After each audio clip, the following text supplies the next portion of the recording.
reached out to the lady. She had adopted her and it wasn't working out at home. We talked on the phone and she was like, okay, this is a good fit. I went to go pick her up and the rest is history. I'm Victoria and this is Nori's story for GeoBeats. She was very, very timid, very, very shy for the first week. And then it just completely flipped a switch once she felt she was comfortable.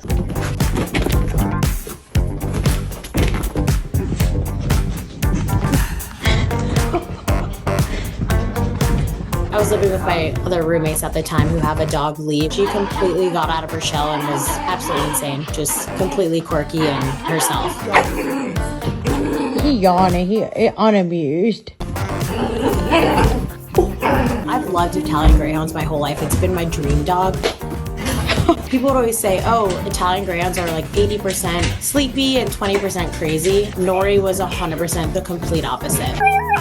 It was a lot with my job and everything, just trying to keep up with her, but I've never laughed harder in my life. When I first got her, I get back to my house and obviously give her a bowl of water and some food. And yeah, I don't really have words to describe. She's licking the bowl and the water's going everywhere. People always comment like, oh, maybe put a plant back there so that she could kind of water the plant. Like, make it grow. The water goes absolutely everywhere, but I try to make sure to put a lot of water in her food so that she actually gets enough water.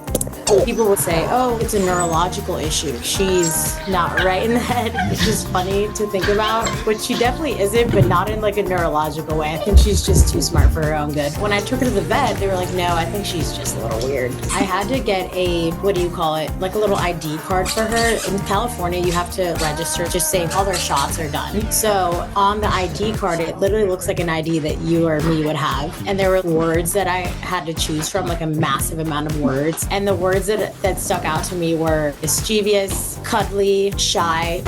She's surprisingly a very slow bird. It takes her a minute to trust you and to like you, but once she does, it's completely over for you. Like, she won't leave you alone. I have never been more obsessed with anything in my entire life. It's actually scary. I think it's, obviously everybody feels that way towards their animal or their dog, but there's just something about an Italian Greyhound. They're just so, like, they want to be by you 24/7. They're little tiny noodles. You have this feeling that you are just their entire world, which you are, but they would just not survive if you weren't alive. Do you know what I mean? There's something about that that just makes it so much more special.